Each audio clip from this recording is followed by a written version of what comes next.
Hello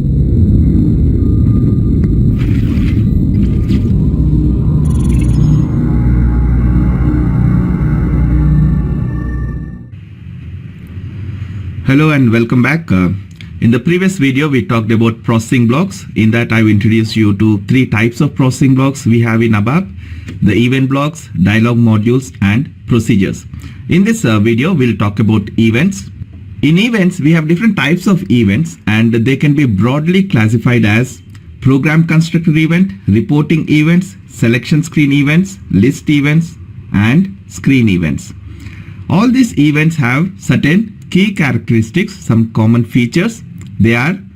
All the events are introduced with event keyword. So if you want to use an event in your ABAP program, all you have to do is introduce that event using its keyword, and all the code that you write under that event block will be executed when that event is triggered by the runtime environment. And we've also seen in the previous session that events are called by the runtime environment. You don't call them manually in your program. When the program is running, automatically the runtime environment will call these events, and if you maintain that event block in your program, then that event will be executed. Otherwise, that event will be ignored. Similarly, these events do not support local data. So if you do any data declaration within an event block, that will be considered a global data object. And they do not support any parameter interface. So we don't have any concept as passing some data to an event or getting back something from the event. They are simply executed or called by the runtime environment. And if you maintain that event in your program, then it will be executed. Otherwise, it will be ignored. In all of these events, program constructor event, reporting events, selection screen events, list events, and screen events, if you notice, there are certain events that are more related to the screen. So selection screen events are related to selection screens. So if you are processing a selection screen, or if you have a selection screen in your program, then while the selection screen is being processed, the runtime environment will trigger those selection screen events. Similarly, if you are using a list screen, so if you have generated a screen using the write statements, then when processing that list screen, the runtime environment will trigger certain list related events. Similarly, if you have designed a screen that we do in module pool programming, so if you are designing your own screen, then when the screen is being processed, then it will trigger the screen related events. So I won't be talking about all of these events in detail in this video. I'll give you an introduction to these events, and I'll talk about program constructor event and reporting events in detail in this video. And we'll see the other events when we talk about that specific screen. So in a later session, when we talk about selection screens in detail, we'll look at all the selection screen related events. Similarly, when we talk about list screens in detail, we'll discuss about list related events. And when we talk about module pool programming, at that time we'll explore all the screen related events. That way you'll be able to relate to what you're learning. If I just walk you through all the events and talk about them in detail now, you may not be able to relate to what I'm explaining. So it's better I defer those discussions when we deal with those specific screens. So program constructor event. The event we use is load of program. So the load of program event is called a program constructor event. Why do we call it a program constructor event? Because this is the first event that is called when the program is loaded into the memory. This event allows us to initialize the data. For example, if you want to execute something when the program is loaded into the memory, so if you want to initialize certain variables, then you can use this event. So this is the first event that is triggered when the program is running. When I say the program is loaded into the memory, what I mean by that is whenever you execute an ABAP program, the program source code, everything is stored in the database. So the system will pick up that program from the database and load it into the application server, because your program runs in the application server. So when it is loading this program into the application server, at that time, if you want to execute some code to initialize certain variables, then you can use this event and write your code under that event. This event is triggered just once. Again, you need to remember, this event is only triggered once per program execution. So if you are executing the program, then first it triggers this event, and all the code maintained within that event will be executed, and that code will never be executed again till the end of the program. Again, when you run the program again it will load it into the memory. So at that time it will again trigger this event, but this event will be executed only once per program execution. This applies to all program types except class pools. You can use this event in all of the above program types like your executable programs, module pool programs, function groups. So we've seen that there are different types of above programs that you can create. Whenever you're creating any of those programs except for class pools, you can use this load of program event. And the statements in this block allow you to initialize the data of the program. As I said, if you want to initialize certain variables before executing any of the code in your program, then you can use this event. Let me give you an example. Let's say I have this program, and in this program, let me have one variable. Let's say v_date type SciData. And if I want to assign some value to this v_date, I want to make sure this field always has current date when the program is running, then I can use this load of program event. I'll say load of program. As I said, all these events are introduced with the event keyword. So the event keyword for this is load of program. And if I put my code here, I'm assigning today's date, or you can assign any dynamic value. If I want to assign a static value, I can simply use the addition value and assign it. But if you want to initialize your variables with some dynamic value, some value that you're selecting from the database, and then you want to assign it, anything like that, then you cannot use the value addition. Value addition can only take some static value.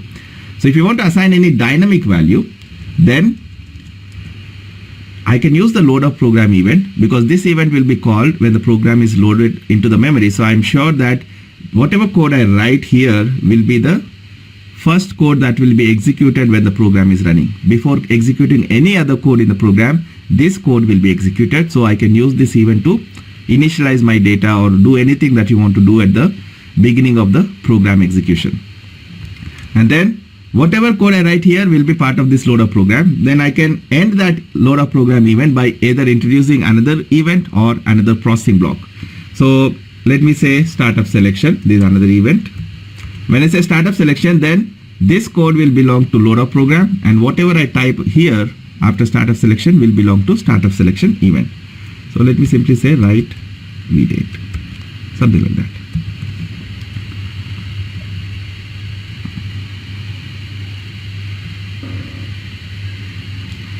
Now let me also define one selection screen so that you can see when exactly this is called. I will define one parameter, pmatnar type matnar, just for example. Now I'll keep a breakpoint here and execute. Now you see, even before showing the selection screen to the user, it is executing the code under load of program. So once this statement is executed, this v_date will have current date, and then it is showing the selection screen, and after I click on execute on the selection screen, it will go to this. So you can see the vdate was already assigned some value. By the time I executed this statement, vdate already had some value, and I'm simply writing that in the output. So it's now executing the code under startup selection. So the system did not execute the code one by one. It did not execute this v_date equals to SciDatum statement and then went and execute write statement. It executed the v_date equals to SciDatum, the code under load of program first. Then it displayed the selection screen to the user, and when he clicked on execute, it came and executed the startup selection event, and so it is executing the code under startup selection. Now there are so many other events that are triggered between load of program and startup selection. Since we did not maintain any other events, the system ignored them. It came directly to startup selection. But if I want to do something else, then I can also maintain different events that are called between load of program and startup selection to do different things while the program is running. So it prints the date in the output. So anything that you want to execute when the program is first called, then you can use the load of program. It is called the program constructor event because we generally use it for initializing our program variables.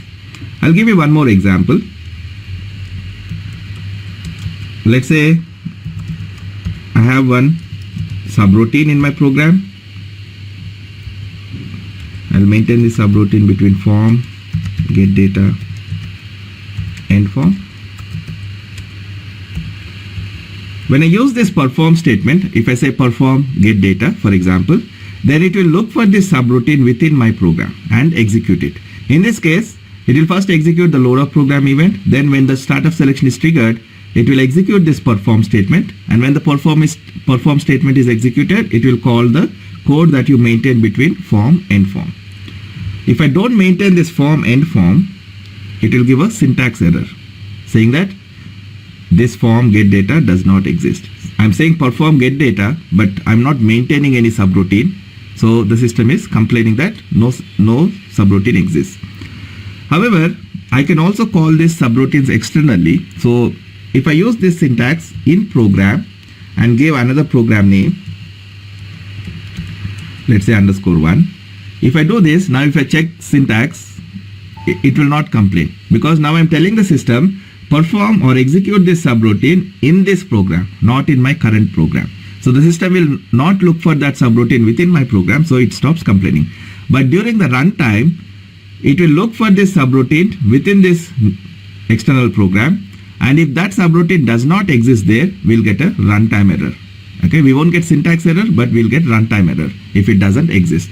To avoid that, we can also use another addition called if found. If I say perform this in program this, if found, that means if this subroutine exists in that program, it will execute it. Otherwise, instead of giving a runtime error, it will ignore that call altogether. So we won't get a runtime error. This we generally do if you are calling this subroutines dynamically. So what I'll do is I'll have this another program.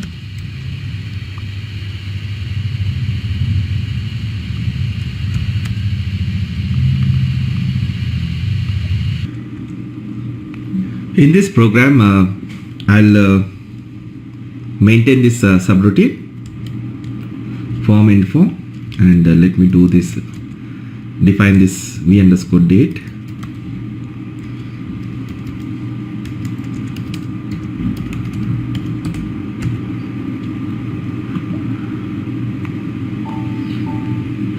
Now from the other program,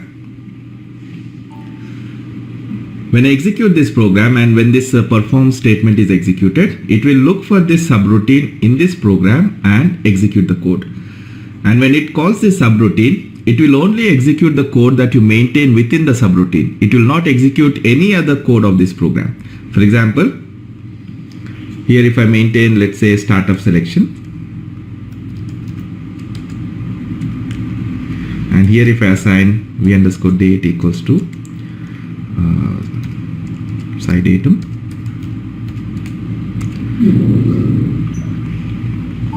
if I directly execute this program, it will print this in the output, because I have to call that if I say perform get data. So if I directly execute this program, if I keep a breakpoint here, if you look at the vdate, it is assigned some value, and when I say perform, it will call the subroutine and it will execute the write statement. It will print in the output. Whereas if I call this subroutine from the other program, then this code will not be executed. It will not execute the code under startup selection. It will simply execute the code what is maintained in this form and form. So if you want to see this, here in this program, I'll execute it.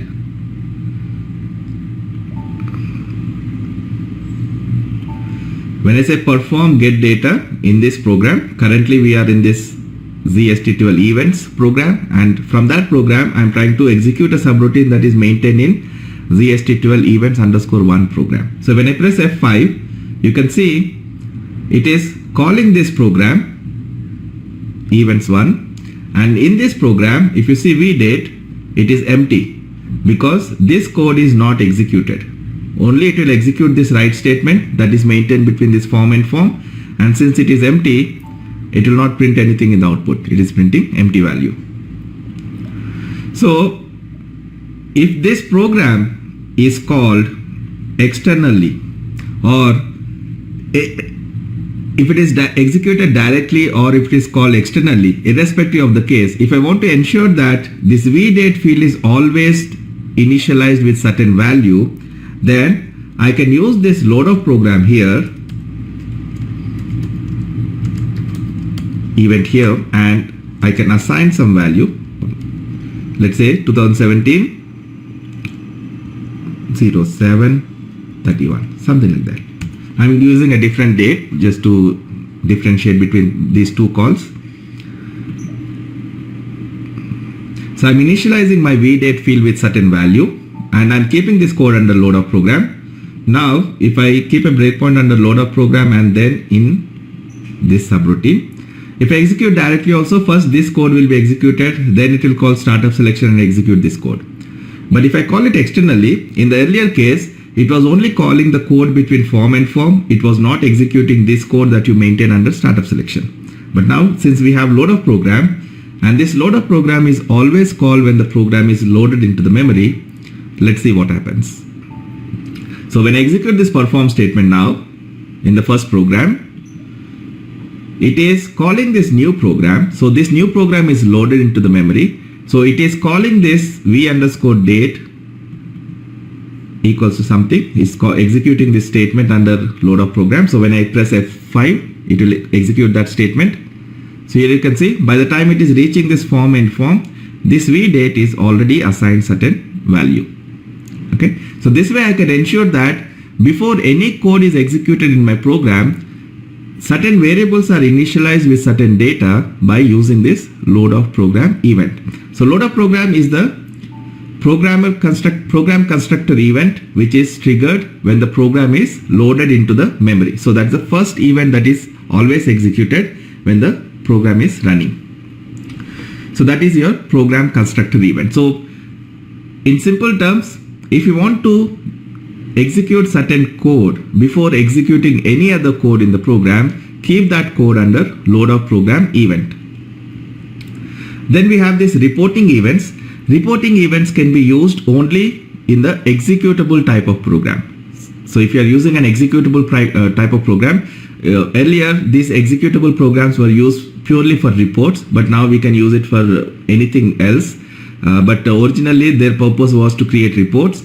When you're creating these reports, you can use these events in your program to achieve various things while the program is running. One thing to remember, reporting events can be used, all these reporting events that you see, initialization, startup selection, get table late, and end of selection. These events you can use only when you're running an executable type of program. If you use these events in other types of programs like module pool program or function groups, then they won't be executed. The runtime environment will not call them. They will be called only if the program type is executable. In reporting events, we have this initialization. Initialization event is similar to load of program. So it is used to initialize the data. The only difference is that a load of program can be used in any other program types, whereas initialization can be used only in the executable type of programs. Then we have startup selection. This is an event which is generally used for writing the selection logic in your program. This is a standard event. So if you do not maintain any other events in your program, then the system will keep all your code under the startup selection event. Or if you have any code that is not specifically assigned to an event, that code also will be kept under startup selection event. Then we have get table and get table late. These events are used when you're dealing with logical databases. So when we talk about logical databases, I'll show you an example using these events. Basically, logical databases are kind of tables, but they are not physically present in the database. So what we do is we join multiple tables and make a logical database. So as the name suggests, it's a logical database. It's not a physical database. So it is again a type of program. Logical database is nothing but a program that helps you to join different related tables, so that when you want to fetch data, the related data from all those tables, then you don't have to write complex join statements in your program. So they help with the performance point of view. So when you're using that, SAP provides certain keywords or events that you can use to get the data from those tables. So those are these get table and get table late events. And it will get you one record at a time. So it will loop between the records and it will try to transfer one record at a time from the database to your program. When we are using these logical databases, we use these events, get table and get table late. And then we have the end of selection event. which is typically used to mark the end of selection. So whatever output logic you want to write in your report, that we keep under end of selection event. And the key point to remember is you can use these events only in the executable type of programs. Initialization, this event is used to initialize the data. This event works similar to load up program. But if you have load up program and initialization both maintained in your program, then first it will execute the load up program event and then the initialization event. Startup selection, this event plays a leading role as the standard event. This means that all statements that have not been specifically assigned to another event block are automatically inserted at the beginning of this event block and executed with it. If you see this program, I have this statement under load up program. I have this perform statement under startup selection. If I keep one statement here, for example, vdate equals to 2017, let's say 0101. Now this particular statement does not explicitly belong to any event. The statement at line number 8 belongs to load up program. The statement at line number 11 belongs to startup selection. Whereas the statement at line number 6, it is not explicitly assigned to any event. So if you have any code that is not assigned to any of the events, then the system will add this code to startup selection and execute it. So it will add it at the beginning of startup selection. For example, if you want to see this, if we keep a breakpoint here and here, under load up program and execute it. It is first executing load up program, showing the selection screen. After that, the startup selection event was triggered.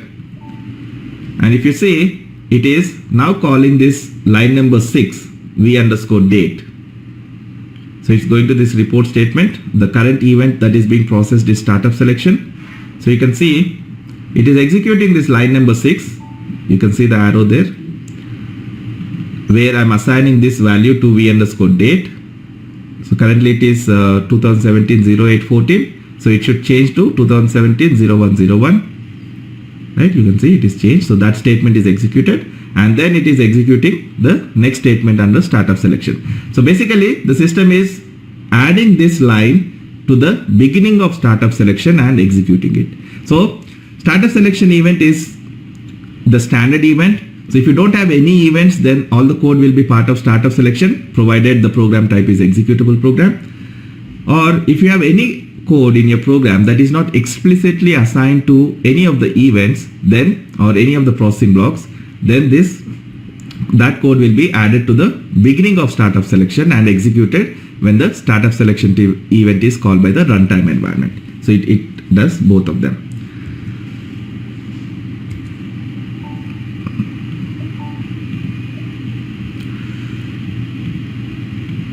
Then end of selection, this event is used when logical databases are used. You can actually use this event even when you're not using logical databases, but it makes sense to use this end of selection when you're using logical databases. The reason for that is, if I'm using startup selection, for example, and write my code, and then if I say start end of selection,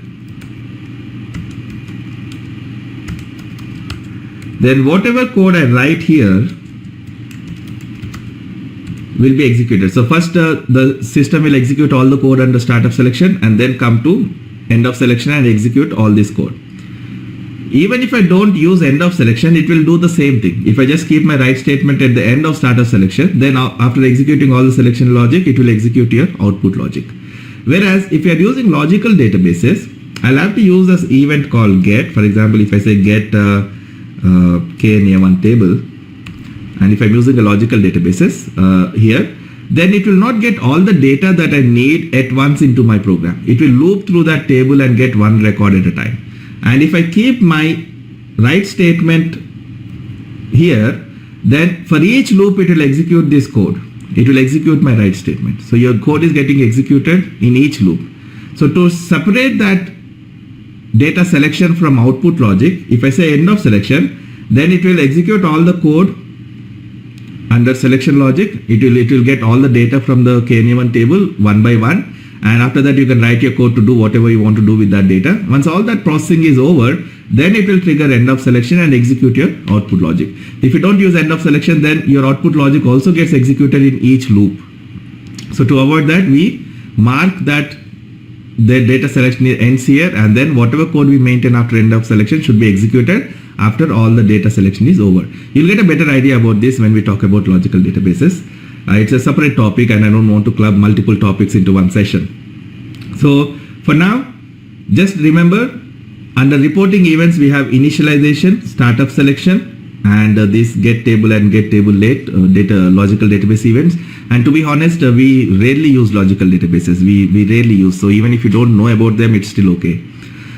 And then we have this end of selections. These 5 events are part of your reporting events. And out of that, most of the cases we use initialization and startup selection. If you are not using logical databases, then you can still use end of selection just to mark that the data selection ends here and your output logic starts here. So in that case, it becomes purely for documentation purpose. It doesn't really have any effect on that. Right? So these are the reporting events. And then we have selection screen events. There are so many selection screen events like add selection screen output, add selection screen on field, add selection screen on block. So you can have fields on the selection screen, you can have blocks on the selection screen. So based on that, you can use different selection screen events. So, and as I said, we'll go through them in detail when we talk about selection screen because it makes much more sense there. And similarly, we have list events. If you are processing list screens, the screens that are generated using the write statements, then we have this top of page, end of page, at line selection, and at user command events. So these are the 4 events that we can use when you're processing list screens. Again, we'll see these list events when we talk about list screens. To give you a basic idea, top of page we use to print anything at the header level. So at the top of the page, you want to print some, on the report output, you want to print some company information at the top of the page, then you can use top of page event. Then similarly, at the end of the page, you want to print some footer information like a disclaimer or something, then we can use end of page event. And at line selection event is triggered when the user double clicks on the output line, and at user command is triggered when the user selects any of the buttons on the output display. So on the report output, you can have different buttons. Let's say you're showing some report output and you want to allow the user to download that output as a PDF file. Then you can keep one PDF button on the report output, and when the user clicks on that button, it will trigger at user command event where you can write the code to generate a PDF file from the output. So like that, when you're processing these list screens, we can use these list events. And when you're dealing with regular screens, as I said, there are 3 types of screens: selection screen, list screen, and the general screen. So when we do with this create our general screens, then we can use these 4 events: process before output, process after input, process on help request, process on value request. Again, we'll discuss about them in detail when we talk about module pool programming. Just to give you an idea, process before output is triggered before the screen is displayed. So anything that you want to do before the screen is displayed to the user, then you can use this process before event for things like let's say you want to dynamically enable or disable certain fields, or hide certain fields, or initialize certain fields with certain default values on the screen. Then you can write that code under process before output because all the code is triggered before the screen is shown. And similarly, after the screen is displayed and if the user clicks on any button and you want to provide certain functionality, then we can use this PAI, process after input event, to write that code. Process on help request is triggered when the user selects F1 help in your screen fields. So you have a screen input field and you want to provide some documentation to the user so that he understands what's the purpose of the field. So then you can press F1 on the field to get the help documentation. So if you want to maintain that documentation in your program and show certain information to the user when he selects F1, you can write the code under POH, process on help request. Similarly, if you want to provide F4 help, the value list for the input field, then you can write the code under POV. So if you look at any standard SAP screen,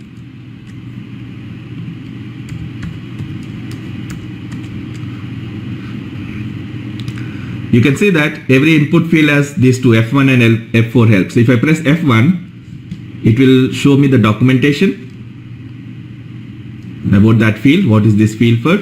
So when I press F1, it will trigger that POH event when I'm processing this screen, so I can write the code to display that documentation to the user. Similarly, if I press F4 here, it will display this value list. This will tell you what are the possible entries you can make in that field. So to show something like this, then we can write the code under POV event, process on value request. So these are used when we are processing those general screen. So there are a lot of things you need to know about general screen. So when we discuss about them, we'll explore these events. So that's about your events. So in summary, we have different types of events. These are all the possible events. I've covered every possible event in ABAP program. These events are triggered by the runtime environment, and if you maintain an event in the program, it will be executed. If you don't maintain, then that event will be ignored when the program is running. So we have program constructor event, which is load up program. We've seen that this is called when the program is loaded into the memory, and we can use this event to initialize our variables. Then we have reporting events, which can be used if you are creating a executable type of program. Then we have initialization, startup selection, get table, end of selection. These events allow you to process your report. So anything you want to do at the beginning of the report execution, you can use initialization. If you want to write the selection logic, then we use the startup selection. So startup selection will typically contain all the selection logic. Again, as I said, it plays a standard role where if you have any code that is not part of any other event, then that will be considered to be part of startup selection. Or if you don't have any events at all, then that all the code that you write will be part of startup selection. Then end of selection is simply to mark the end of selection so that you can write your output logic. Then we have this selection screen events, list events, and screen events. So that's about events. In the next video, we'll talk about procedures. Again, dialog modules, I won't talk now. I'll talk about them when we talk about module pool programming. So when we discuss module pool programming, we'll talk about both dialog modules as well as screen events, the POV, POH, PVO, and PAI, those 4 events. So see you in the next video.